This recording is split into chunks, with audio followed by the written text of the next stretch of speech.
નમસ્કાર મિત્રો, આજે આપણે બનાવીશું એકદમ સ્વાદિષ્ટ, દાણેદાર અને મોતી જેવી મીઠી બુંદી.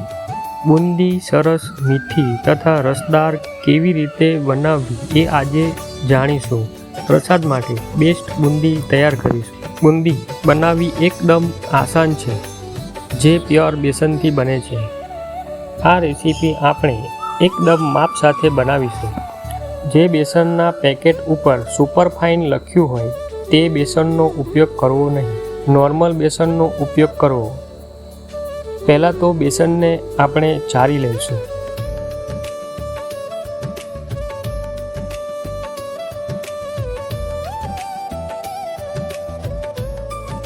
હવે આપણે એક વાડકીનું માપ લઈશું. વિડીયોમાં બતાવ્યા પ્રમાણે બેસન વાડકીમાં ભરી લઈશું. આ જ વાડકીથી આપણે બધું જ માપ લેવાનું છે, જેથી વિડીયો આગળ જુઓ. આ વાડકીના બેસનને આપણે બેટર બનાવવાના વાસણમાં લઈશું. એ જ બેસનમાં અડધી ચમચીથી પણ ઓછો થોડો બેકિંગ સોડા ઉમેરીશું. આ જ કટોરીમાં અડધાથી થોડું ઉપર આવે તેટલું પાણી લેવું. બેટરમાં થોડું પાણી ઉમેરો અને હલાવીને મિક્સ કરતા જઈશું.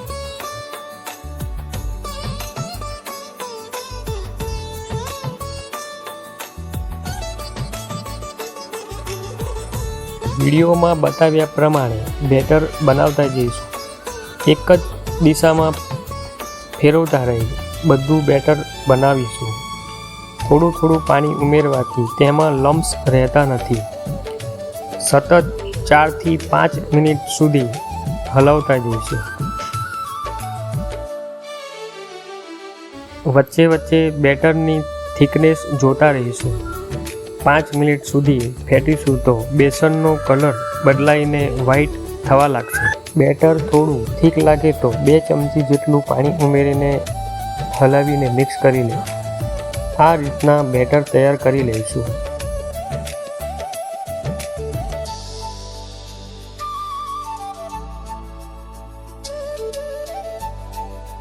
હવે તેને ઢાંકીને બાજુ પર રાખીશું.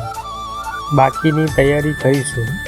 સેમ કટોરીથી 2 કટોરી મોરસ ખાંડ લઈશું. જેમ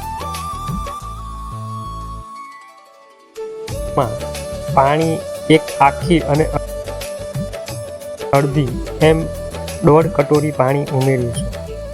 ચાસણી બનાવવાનું વાસણ ઊંડું રાખવું, તેમાં કલર ઉમેરીશું.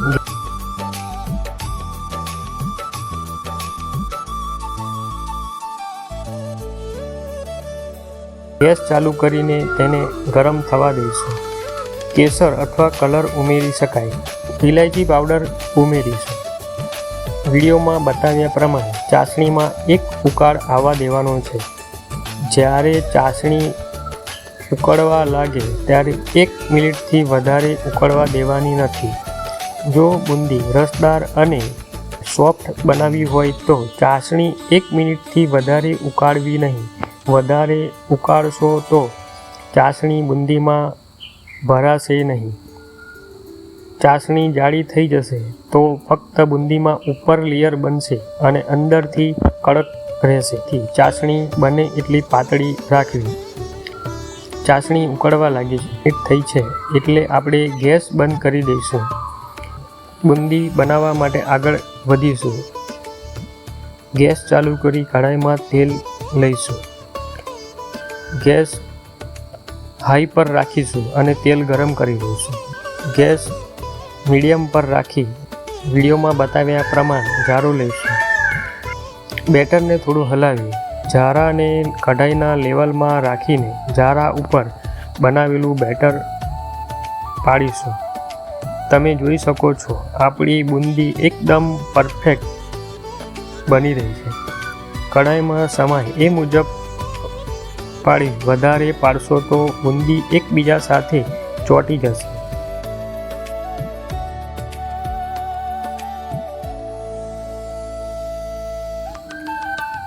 આપણી બુંદી એકદમ ગોળાકાર અને મોતી જેવી તૈયાર થઈ છે. ખાસ વાત, હલાવતી વખતે બુંદી બહાર કાઢવી નહીં, અંદર જ રાખો અને ફેરવતા રહો. બહાર કાઢશો તો બુંદી ઠંડી થઈ જશે અને કડક બની જશે. આગળનું કામ ફટાફટ કરવાનું છે. 1-2 બુંદી હાથમાં લઈ દબાવીને જોશો તો તે કડક થઈ ગઈ હશે.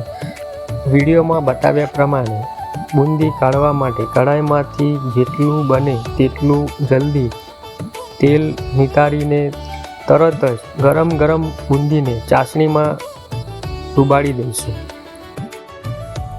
આ કરવાથી બુંદી ગરમ હશે, જે ચાસણી તરત જ પી જશે અને સોફ્ટ થશે. હવે બાકીની બુંદી પણ બનાવીશું. આ જ રીતના 3થી 4 વાર બનશે. બુંદી બનાવતી વખતે ગેસ ફૂલ રાખો અને વચ્ચે ધીમો રાખો.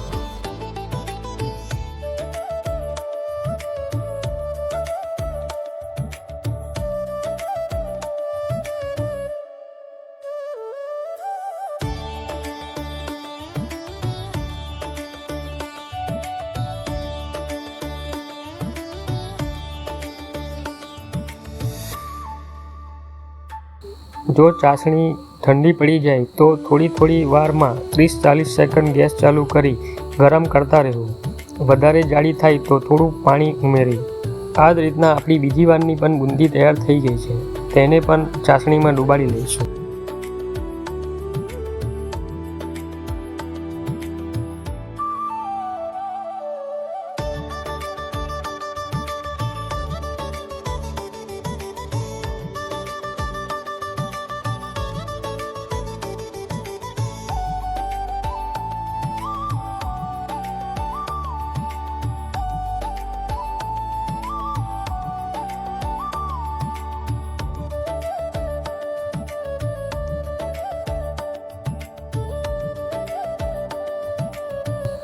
અમે 3 વારની બુંદી ચાસણીમાં મૂકી છે. આ બુંદી તમે ચાસણીમાં ઓછામાં ઓછું 2 મિનિટ અને વધારેમાં વધારે 15 મિનિટ સુધી રાખી શકો છો.